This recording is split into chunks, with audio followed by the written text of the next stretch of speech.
This is our 4th out of 6 sessions traveling the trail. I hope you haven't gotten too hot and sweaty so far. And we've started in the towns along the Missouri River that were the starting points. They moved west a few miles with the moving frontier. Westport and Independence then were the big supply centers. We followed the trail through Bent's Fort, the Raton Pass, and now we get to do this stretch today, the drier and perhaps more dangerous stretch, shorter but drier. I had a question before we can start the other part of the course. In 45 seconds, what was going on in the rest of the world at this time? We're focused here on the Western trails. What was happening elsewhere? 1820s, 30s in America, this was the age of Andrew Jackson. And he was a polarizing president. You either loved him or hated him. This may sound to be a familiar state, but this was the period when the quarrel over slavery was just beginning to heat up. This is the period over in Europe when factories were coming in, the Industrial Revolution in England. Mass production, pollution was noticed but not yet worried about in those days. In 1821, you had Napoleon Bonaparte on the island of St. Helena dying. And in China, the Qing dynasty still provided emperors. The British Empire in India was just getting started. So there was a whole world of activities with which this trail was connected. A lot of those goods that were packed into the wagons were manufactured in Manchester or Birmingham over in England. So there was that. That's the image from that excellent National Geographic map of the trail, showing more details about the, various cutoffs here that we'll be looking at today. The last time I gave this as an OLLI class, it was the 200th anniversary of the Santa Fe Trail, which was a nice thing to have. They had a lot of extra information on the websites. You can still find all of this basic information there. 8 to 10 weeks from independence, about 930 miles, traffic both ways with goods coming back from New Mexico and Mexico, silver coins, fur, etc. There's an online encyclopedia, free for anybody to use it, Encyclopedia of the Great Plains. It says, wagon trains on this route, typically 25 freight wagons, 300 oxen or mules. So that would be the average size. You would want to form a convoy for self-defense. Next week's topic will be violence on the Santa Fe Trail. And you can, see some of the unpleasant things that might have happened. There's a website with lots of information out here, Santa Fe Trail Research. There are people who are fascinated by all this and put information on their websites. A question that came up the last time I gave this course is about crossing the streams and rivers on the Santa Fe Trail. At some points in America's geography, you have a slope going down to a river, not a steep bluff, and then perhaps a mushy or dry way to get across. But each part of the country has its own situation with rivers. If you're out in the Colorado River, that's about as steep a bluff as you can ever have at the Grand Canyon. On the Arkansas River, here on the Santa Fe Trail, no steep slopes, but you would want to find a good crossing spot with a firm bottom. And here in Illinois, if you're in our hiking group, you can go out to Warbler Bluff down near Charleston and take a look at the bluff down to the Ambraw River. So not all rivers are created equal in terms of how you can get to their banks. The Arkansas was the main one, or do they pronounce it Arkansas out there in some areas? But the names of these various other rivers had to be dealt with. We looked last week at the Purgatoire River in French. Americans didn't want to have to speak French. They called it not purgatoire, but picket wire. Cimarron that we'll look at today, wild or untamed. And the Canadian River is an awful long way from Canada. But there were French-Canadian fur traders and merchants and businessmen throughout this era in this part of the world. What we'll see at our final class is how the railroad came in to put an end to the Santa Fe Trail. As the tracks were laid west, the trail got shorter. Obviously, there was no reason to keep it going once a more efficient, speedy way of travel was available. But we'll get to that later. Interesting book. How many of you remember these little golden guides from the 1950s? The Regional Guide to the Southwest is packed full of interesting information. And for those of you who have provided email addresses to get handouts, I can send you a copy of this book. So I'll try to remember that. And let's take a look at wildlife on the Santa Fe Trail. I have 3 or 4 videos I'd like to show today. The biggest one by far is the Cimarron Cutoff.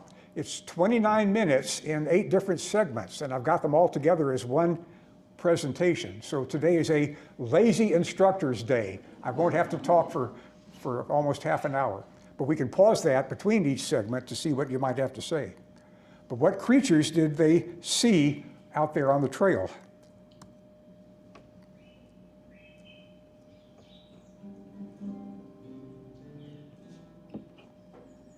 Hi, I'm standing here in the ruts of the Santa Fe Trail. The journey between Independence, Missouri and Santa Fe, New Mexico took between 8 to 10 weeks. Those weeks were filled with many dangers. The travelers faced boredom and loneliness. But the monotony was broken by the sight of the amazing landscape around them and the sight of hundreds of thousands of animals, some of which they had never seen before. Fortunately, a lot of them recorded their feelings and observations of the animals they saw along the way. So come, let's explore their accounts and join me on a journey along the Santa Fe Trail.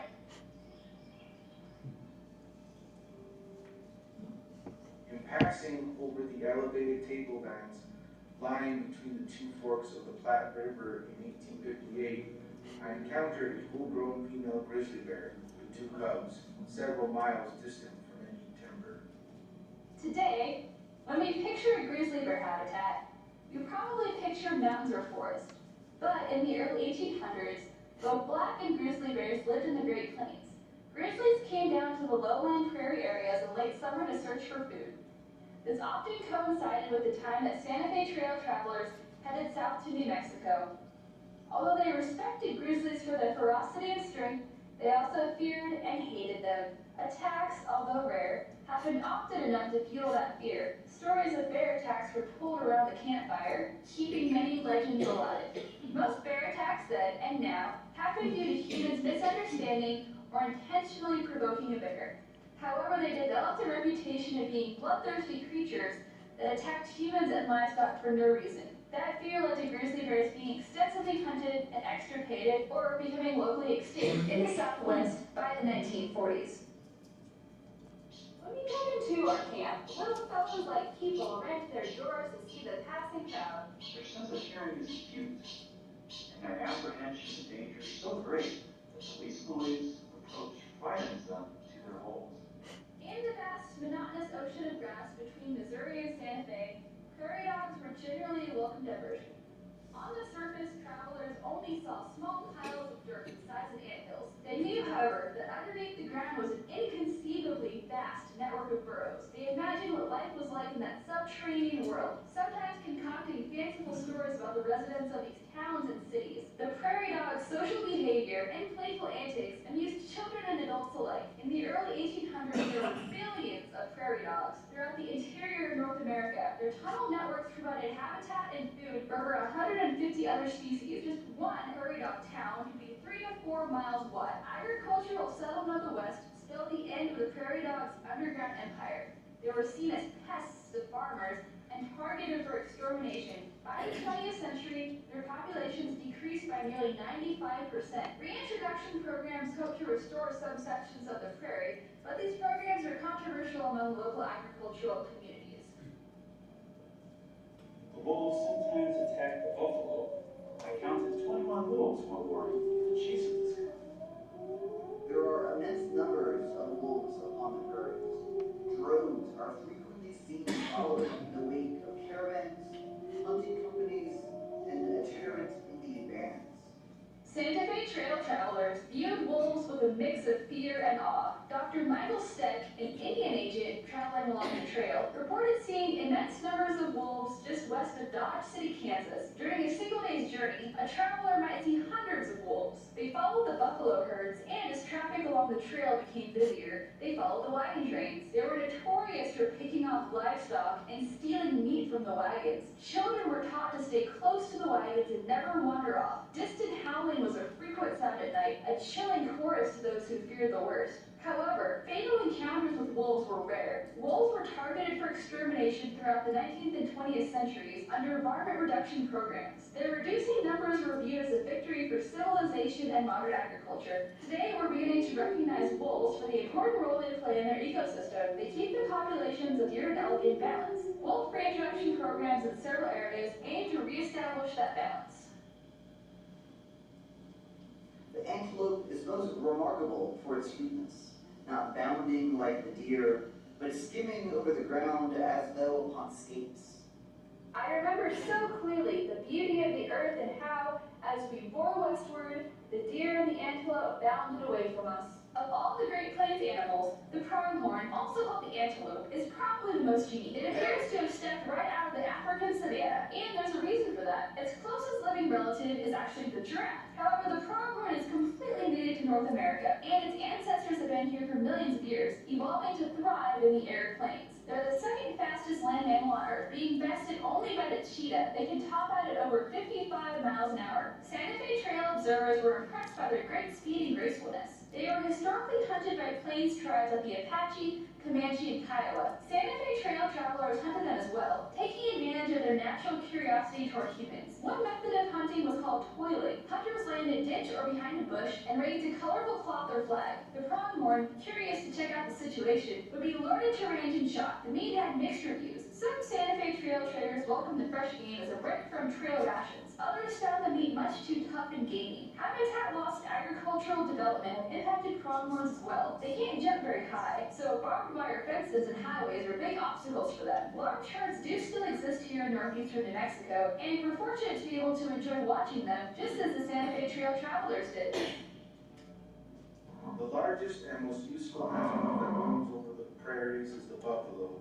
It provides food, clothing, and shelter to thousands of natives whose means of livelihood depend almost exclusively on this gigantic monarch of the plains. Our trail often led among herds of buffalo, so numerous that at times we were half afraid. The vast extent of the prairies upon which they now pasture is no argument against the prospect of their total extinction when we take into consideration the extent of country from which they have already disappeared. The buffalo, or bison, was by far the most important animal on the Santa Fe Trail. They had sustained life for plains tribes for thousands of years before the trails even came. Tens of millions roamed in vast herds across the plains. It's hard to imagine today what it must have been like to be in the presence of such a spectacle of nature. A person's first sight of seemingly endless buffalo herd was an incredible, unforgettable experience, but the buffalo herds and the Indians that depended upon them were seen as an obstacle to American westward expansion. Secretary of the Interior Columbus Delano wrote in 1873 that, quote, "the civilization of the Indian is impossible while the buffalo remain on the plains," end quote. Thus, a targeted extermination program decimated the bison and forced the tribes to give up their way of life. While many Santa Fe Trail travelers of early years hunted the buffalo for food or resources, later bison hunters killed indiscriminately, leaving whole carcasses to rot on the prairie. In less than a decade, the endless herds were gone. These are just a few of the animals that Santa Fe Trail travelers saw on their journey. Which ones have you seen? Do any of them live in your area? Which would you most like to see in person? Our national parks and other public lands help preserve these ecosystems and the animals that live in them. With your support, we can ensure that future generations can also look upon these animals with the same sense of wonder and curiosity as those earliest Santa Fe Trail travelers. Oh, give me a home where the buffalo roam, where the deer and the antelope play. Okay. One other animal they could have mentioned might be the coyote, which is doing well and which apparently has adapted to suburbs and towns. I don't know if we've seen too many down here, but up in Skokie on the north side of Chicago, there are coyotes that, well, make a living there. They eat something every few days, which makes you wonder whose pet dog or cat disappeared. But let's change the subject. Let's move on. These are those three travelers whose memories, whose diaries, whose books are fascinating to read, and we've seen them and we'll see them yet more as we move on along. Susan McGoffin, we've heard from her a number of times. She was with her husband in 1846, the year of the Mexican War, and they went on down into Mexico itself following the trade route there, steering clear of the armies that particular year. She died of disease in 1855, still in her 30s. Marion Russell, a young girl, traveled the trail with her mother and brother, and then in later years traveled it several more times. Along the Santa Fe Trail is an excellent children's book with wonderful illustrations.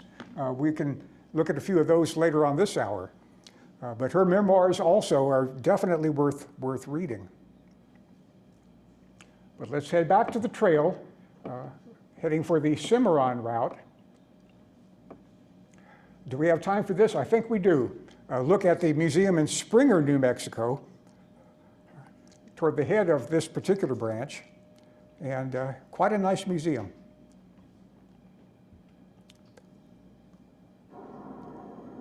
Springer, New Mexico, south of Raton, has a very nice Santa Fe Trail museum.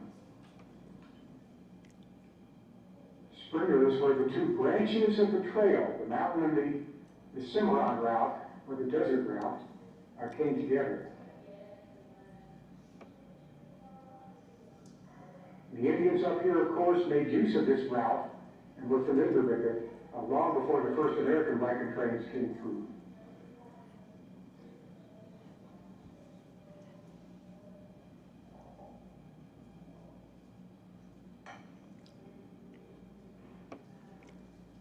Jicarilla, I think is how you'd pronounce that.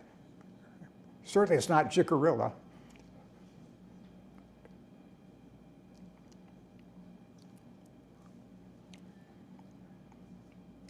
Again, bison, the universal food for that era. Good eating, easy to hunt. When seen in the midst of a plain, they resemble ships at sea or carts on land. That would be an awful large number of carts, if that comparison is true.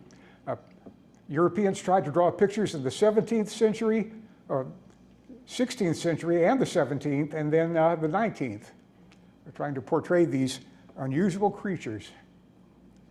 Josiah Gregg wrote, "As we were proceeding on our march, we observed a horseman approaching, which excited at first considerable curiosity. His picturesque costume and peculiarity of deportment, however, soon showed him to be a Mexican cibolero, or buffalo hunter."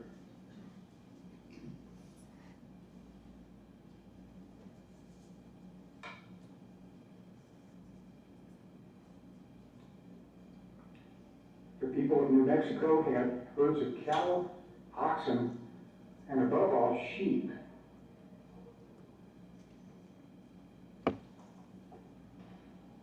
In 1803, Governor Fernando Chacon said, "Although the province possesses sufficient oxen for farming, what is most in abundance is sheep.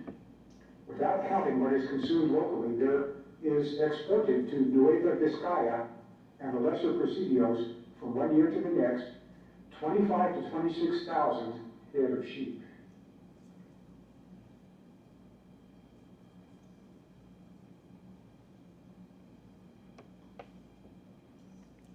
That would be a typical Mexican carreta, the cart with heavy wooden wheels, the squeaking of which could be heard for quite a distance. Hispanic settlers were moving out onto the Great Plains in this period. They had to be careful about their dealings with the Indian tribes.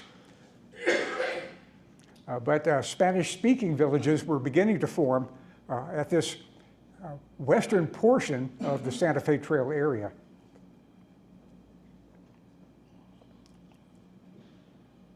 Fortified community would be necessary. Maxwell's land grant, the man who received a stupendous estate of land, which he sold and profited from in the mid to late 19th century.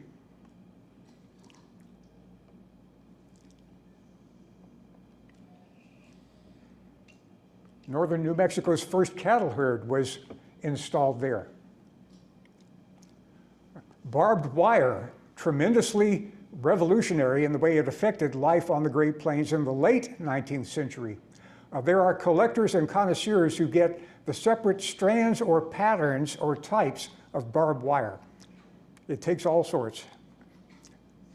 Medicine, to put it briefly, you would not want to get sick in the early to mid 19th century. This is still the pre-modern medicine era. Louis Pasteur and the germ theory of disease was still in the future.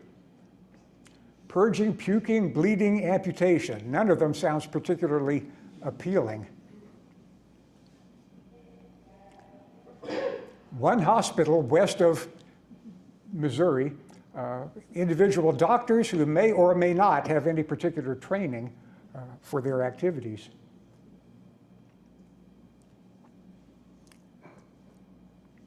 Okay, any questions about all that? Yeah.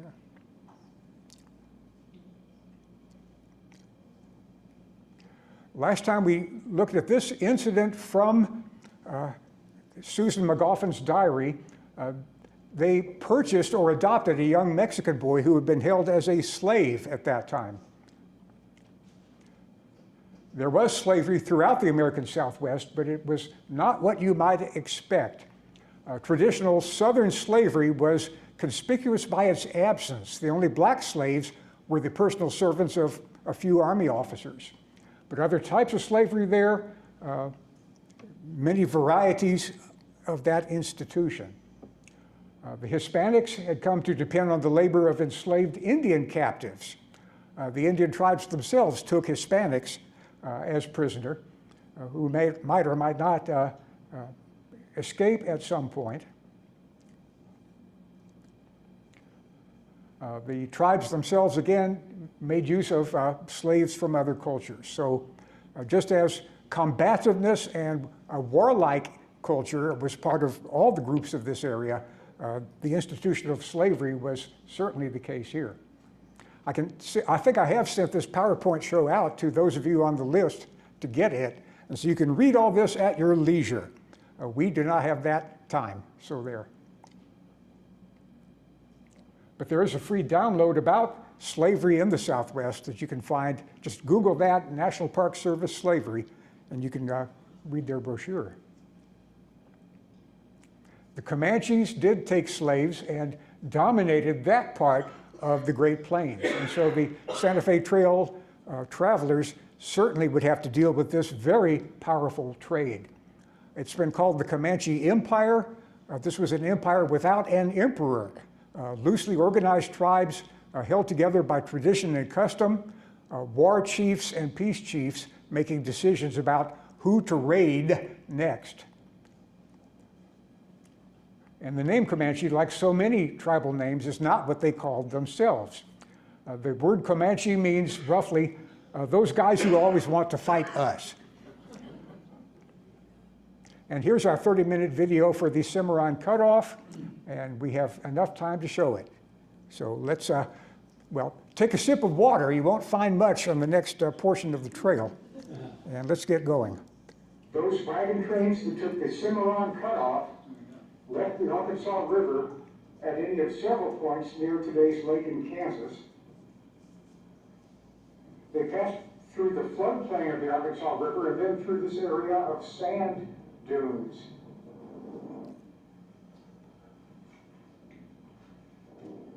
About 11 miles south from the Arkansas River, they would leave this terrain behind and come into a stretch of flat and quite dry country.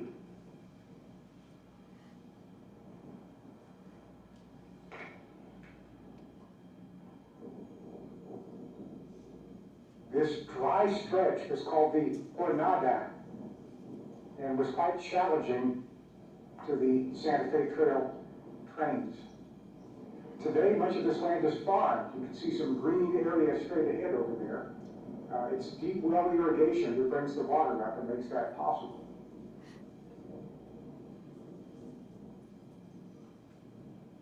But in the days of the Santa Fe Trail, all this was quite dry. And sites like this were necessary for movement through the area.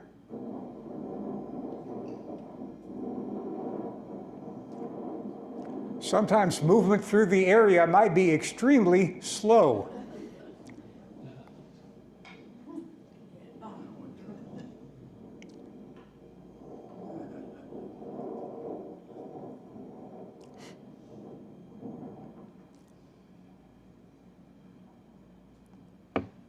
The precise location of the spring has not been pinpointed.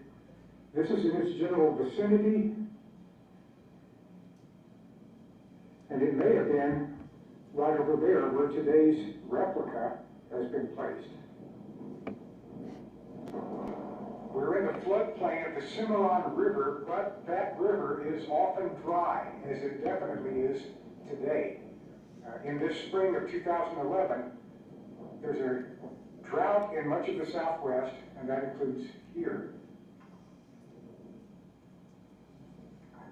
The name for this spring came into use in 1847 when somebody sunk a broken down wagon bed at this spring site so that it would accumulate and hold water. Here's a reproduction that's here today.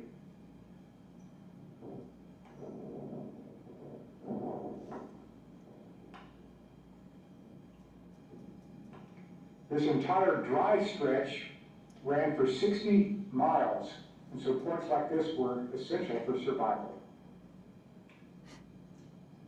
The most famous incident to happen here was in 1831. The famous mountain man explorer Jedediah Smith met his end here. Smith was perhaps the most widely traveled of all the mountain men. He explored routes and passes from Montana, Oregon, California, Nevada, all the way back through the Santa Fe Trail area. In 1831, he made his first trip on the Santa Fe Trail on this path, leading a caravan of 74 men, teams, wagons, and pack mules early in the spring of that year. After 3 days without water, men and animals were desperate. Jedediah Smith and Tom Fitzpatrick left the halted caravan and began to search for a spring in this bed of the Cimarron River. The two men separated. The members of the wagon train never saw Smith again. Not until the expedition had reached Santa Fe was Smith's fate known. Some of his personal equipment, his artifacts, his weapons, turned up for sale. And tracing them through their owners, his story came to light. Stanley Vestal's version of the story is a good one. Smith rode alone, leaving the wagons to find supper for his comrades. That was Smith all over. He was a genuine Christian, probably the only one among the Santa Fe traders.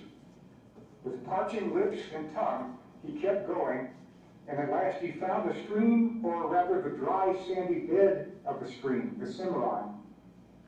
Smith spurred forward, looking up and down the river for a pool. There was none. He dismounted, eager to slake his thirst so that he would have strength to carry the word to his comrades back there in the burning heat. Anxiously, he dug barehanded in the sand, scooping out a basin 2 feet deep.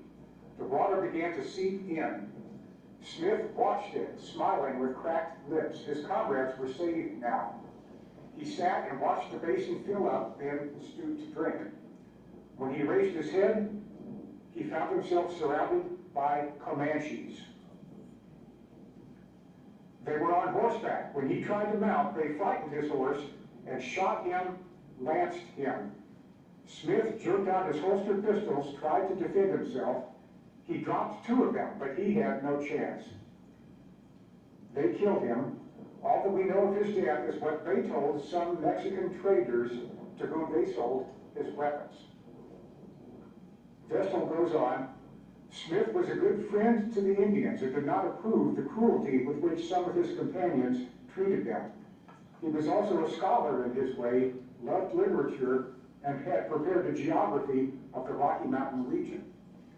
But to these Comanches, he was just a scalp.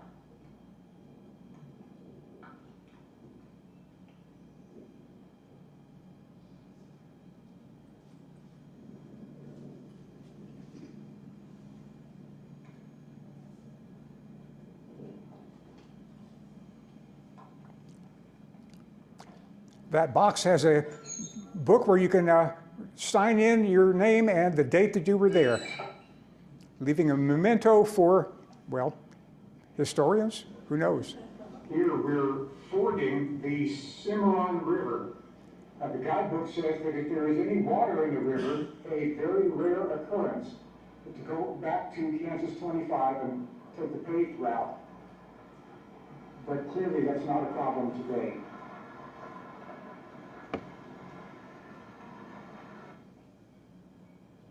On Kansas 25, Smith's memorial can be seen.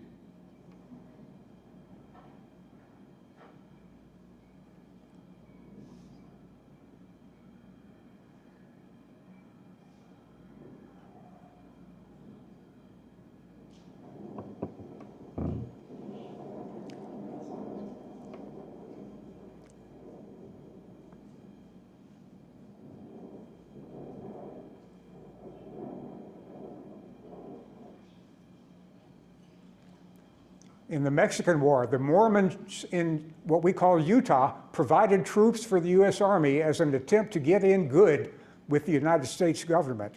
The Mormons and the Americans to the east had a prickly relationship back in those days. Here at the very southwestern corner of Kansas, where it meets the Oklahoma Panhandle, you can get a good view of what this high plains looked like 1 and 2 centuries ago. The Santa Fe Trail passed right through here. The line of trees that you see is, well, formed by the water of the Cimarron River, what water there is. 200 years ago, this plain would have been covered by buffalo.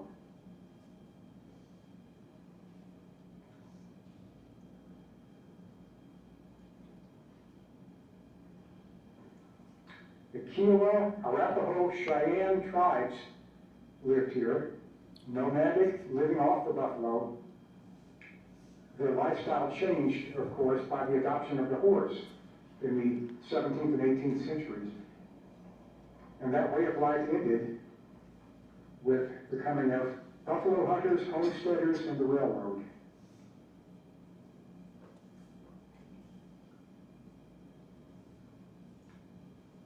The Santa Fe Trail passed right through here as well.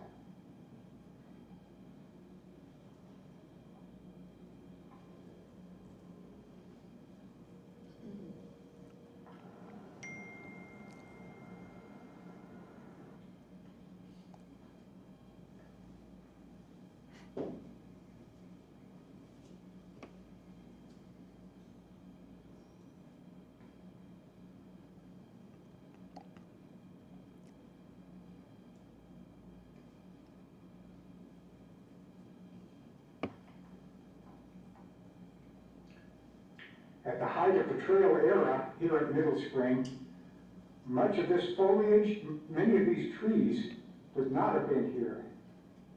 The foliage would have been trampled down, the trees would have been stripped for firewood by the hundreds of passing wagons. But the water, of course, was here and was invaluable.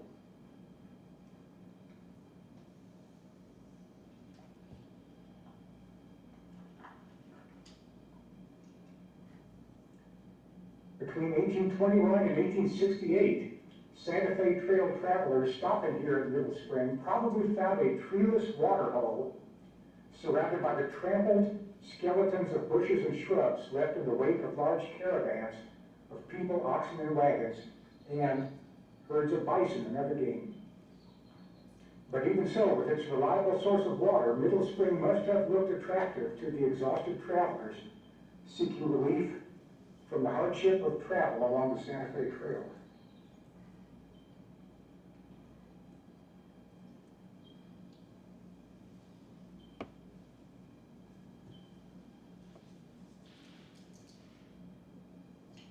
A mile and a half from Middle Spring, Point of Rocks was a landmark on the trail, only in as flat an area as this, with a modest hill like that be a prominent landmark. But you could see it for miles away, and again, it showed that you were on the correct route. This is one of several point of rocks, or points of rocks, along the full length of the trail. This point of rocks was described by Hosea Gregg and many of the other travelers who left a record of their journey this way.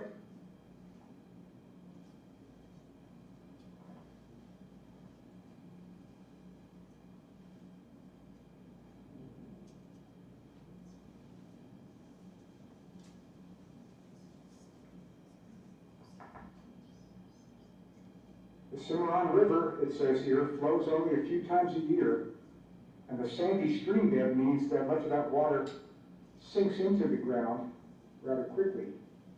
Even so, there were often small pools or riverside springs where little digging in the sand could produce life sustaining water. Because this was Indian country and relations with the tribes might be friendly or hostile, the wagons often traveled four abreast, so that if they had to, on very short notice, they could form circles, in effect a hollow square for defense and a corral for animals.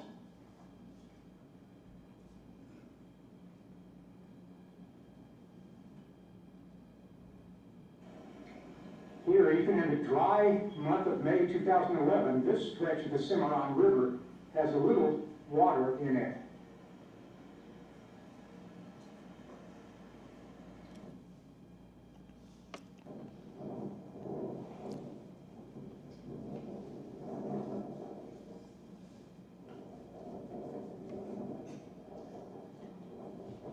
Here at the western tip of the Oklahoma Panhandle, the plains look exactly as they did 200, 300 years ago.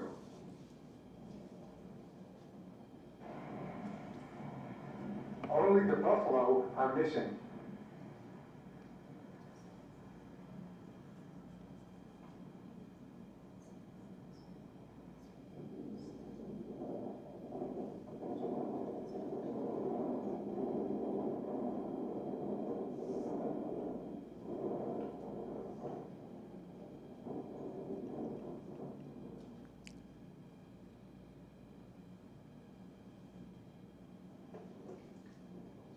A few miles farther on, the rabbit ears came into view. Those two distant mountains, about 10 miles away in New Mexico.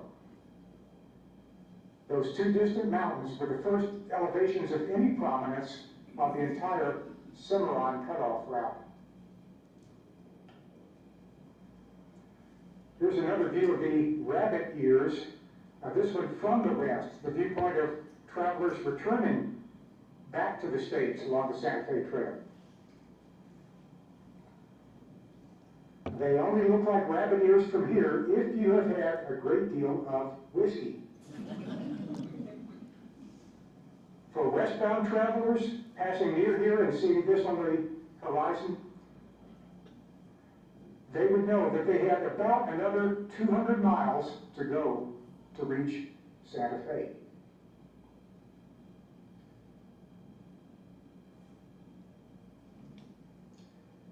This road coming out of Oklahoma makes a 90-degree turn and runs along the state boundary between Oklahoma and New Mexico.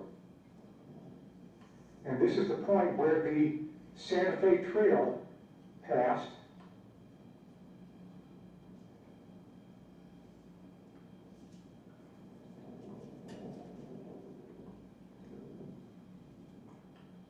Coming through that field from northeast to southwest.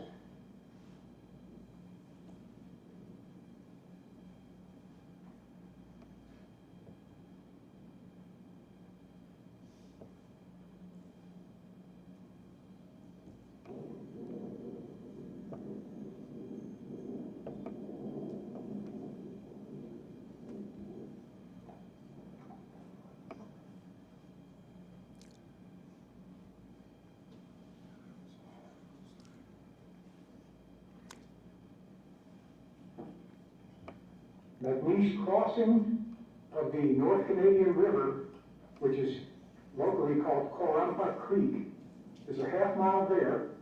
And as Mark Simmons' guidebook says, the owner of the property does let people come through the gate to visit it as long as they shut the gate. Livestock are wandering these fields. Here's the bed of the Little Cimarron, dry as so often. And the rocks that you see down there are the reason why this particular crossing spot was important. For many, many miles upstream and down, sand, often treacherous, and if there were any moisture at all, quicksand, was a major barrier. Here the rocky surface created a ford over whatever river might be here. And certainly an easy way to get across this barrier and on down the trail.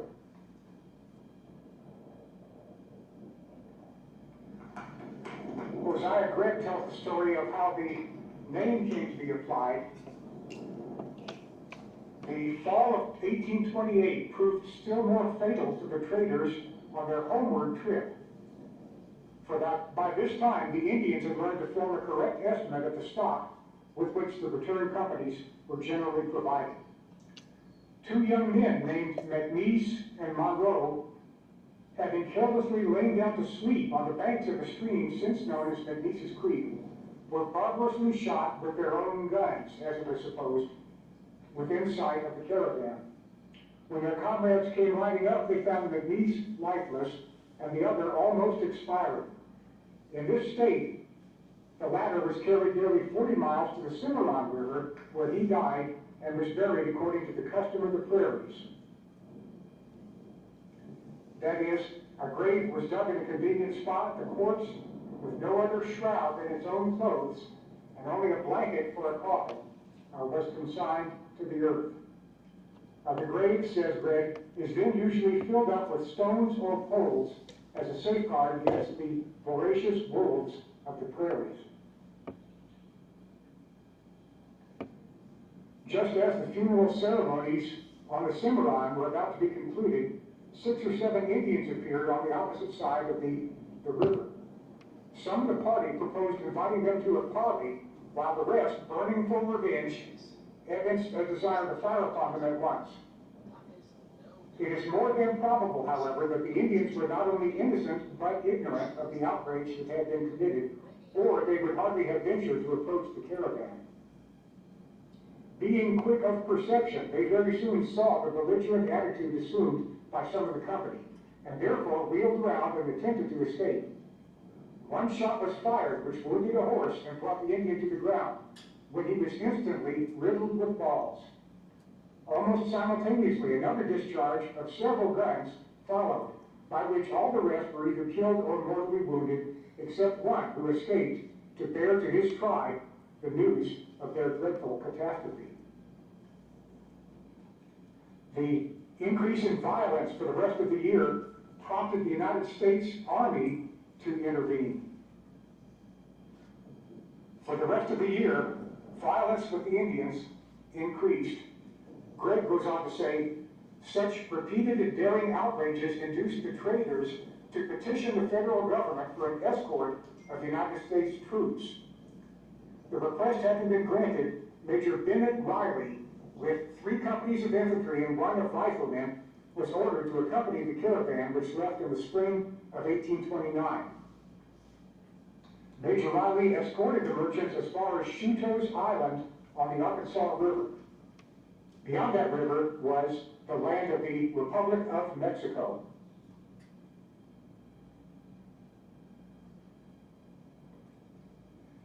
It was at this same spot in 1831 that the first 4th of July celebration in what later became New Mexico was celebrated.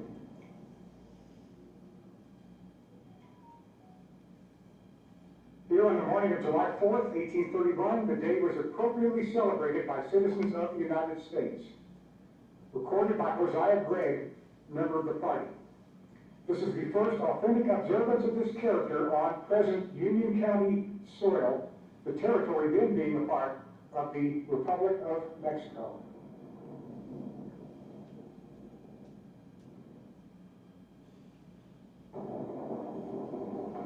We're about 30 miles inside today's New Mexico, near another major landmark for the travelers, Round Mound.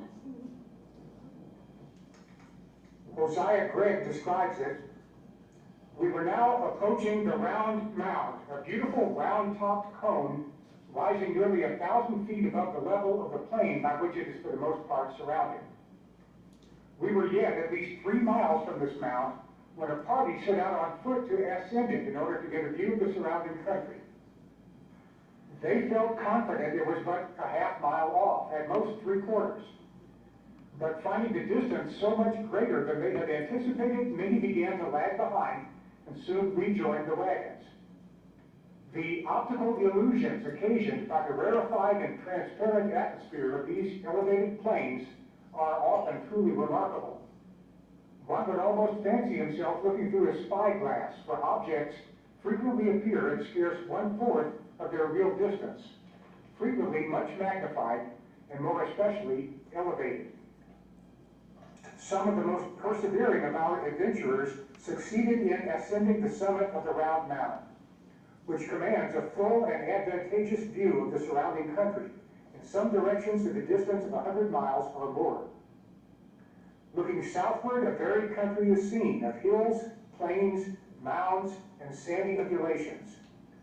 But on the whole northern side, extensive plains spread out, studded occasionally with variegated peaks and ridges. Far beyond these, to the northwestward and low in the horizon, a silvery stripe appears upon an azure base resembling a list of chalk white clouds. This is the perennially snow-capped summit of the eastern spur of the Rocky Mountains.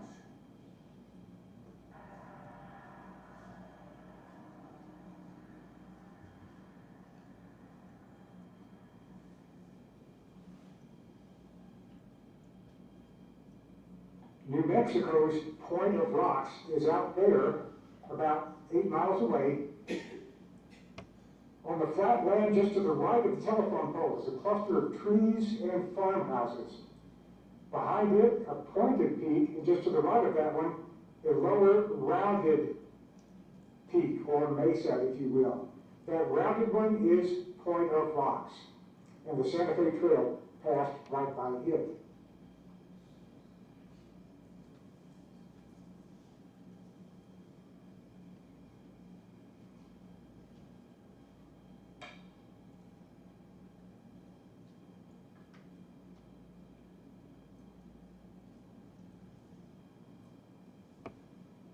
Features like Point of Rocks, just to the right of the telephone pole, had been prominent landmarks up until this point. But from here, off on the horizon, the Rocky Mountains themselves could be seen.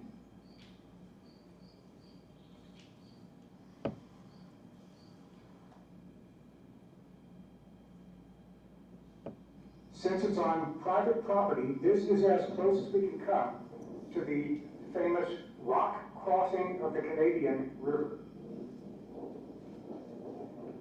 Mark Simmons' guidebook instructions are quite clear.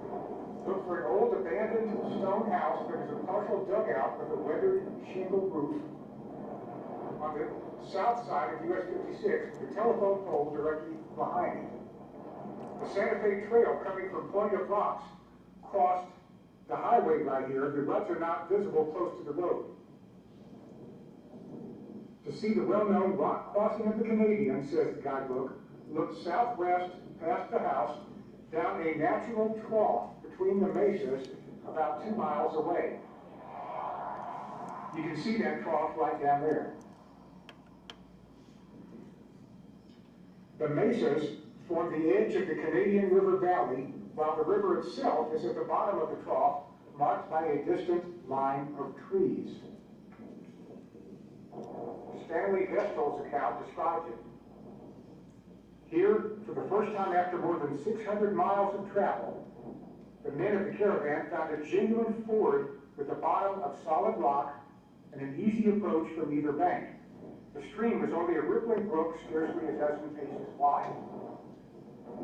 We may remember, by the way, that there had been another similar, smaller ford back at McNeese Crossing on the north branch of the Canadian, a much smaller stream.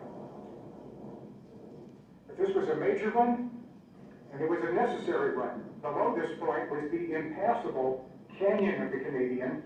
Above it, the river bottom was sand.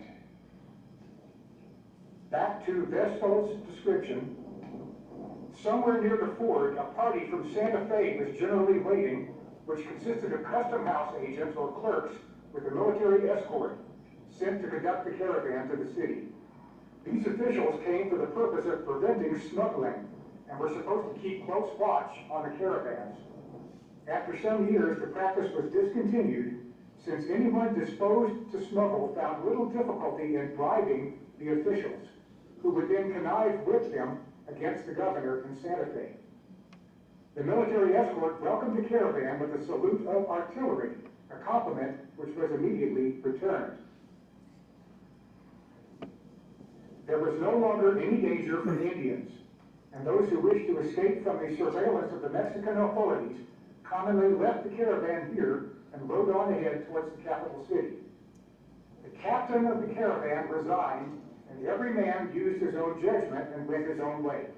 In short, the caravan broke up into as many parties as there were proprietors, following the trail towards the southwest along the base of the mountains.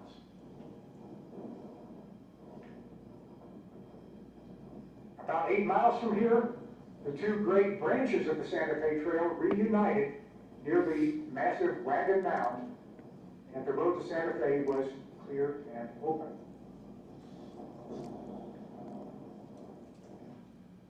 Okay. That was the Cimarron Cutoff. Are you dry-mouthed and thirsty by this point? Yeah. Any questions about all that? What did the buffalo eat? Well, what they ate was whatever grass was available. What they drank is a good question. I was thinking that also. The great herds must have gone to areas where there would be a bit more water. If they came down this way, I'm not sure how they would have survived, or how long can a buffalo go without water before it has to find another source. We could Google that. And by the way, in case you haven't noticed, if you ask a question on Google, the AI will give you a paragraph answer. It's quite spooky. So the bottom line about dry-mouthed buffalo, I'm not sure of the answer. Yeah. What did they do to the water? Did they just drink whatever water was there? Did they treat it? Did they filter it? Did they heat it? And then how did they store it until they got to the next place? Oh, how did the travelers deal with water? Canteens and barrels. And did they treat it? They'd have to give portions of it to their mules or oxen, I guess, every day or so. But they would have to balance the amount of water they could carry with them in canteens and barrels on their wagons with all the trade goods that they wanted to bring. I think the two-word answer to how much water would be just barely. They would have just barely enough to get from one hoped-for water hole to the next. Yeah. How much filtering of the water, though, was there? I mean, did they just dip in their barrels or their buckets and fill up their barrels? When they found a water source, they could dip their barrels into it to replenish it. That might take a while. If you had to dig down into the sand to get a bit of water just that big, well, you'd have to make maximum use of it during the time that you were there. Yeah. Did they know that at the end of the, or at that point in the trail, kind of almost at the end, that they were going to be left to their own resources to find their way to Santa Fe? Everyone knew that when they came to that one point where New Mexican officials and an escort were there, that the dangers of the trail were done, and as was said, these individual-minded people who had been forced to cooperate as a team crossing the plains turned into competitive businessmen, and each one went on ahead to try to make the best deal he could. The team effort that had gotten them across the plains came to an end at that point. Real quick, here's a glance at some of these neat illustrations and comments in Marion Russell's children's book. Her husband had died, the stepfather of young Marion. Grandfather in California had died, but the mother decided that they would go west in any case, starting in Fort Leavenworth, where the trails, where a caravan was forming under Captain Francis Aubrey. A cholera epidemic was something that was worldwide in the early 1830s. Burning tar barrels to reduce the threat of cholera was a folk remedy that did absolutely no good, but they did not know that at the time. But the caravan hopefully left the cholera behind it. In their wagon, a Frenchman called Pierre managed the mules, and they had made the decision to use mules rather than oxen. More on that another time. Always there were buffalo.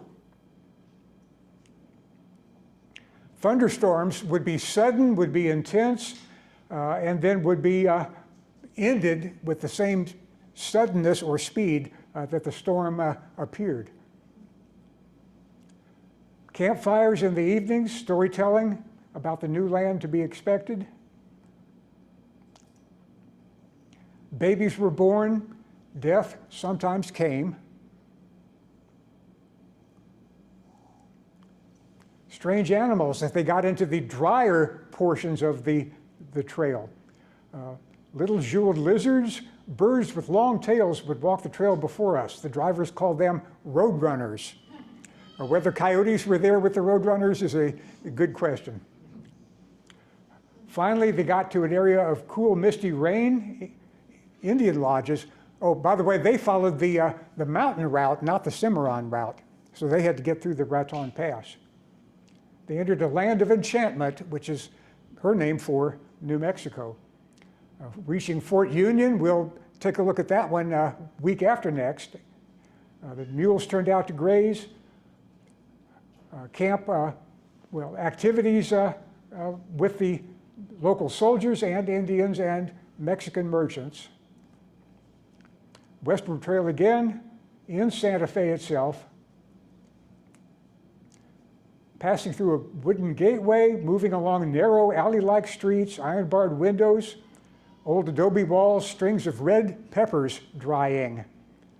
Definitely they were in the Hispanic cultural area. Marion traveled this trail several times. She lived to be 91. She died in 1936 after being struck by an automobile. But her children's book and her memoirs, excellent items. If you have kids or grandkids, get them a copy of this book.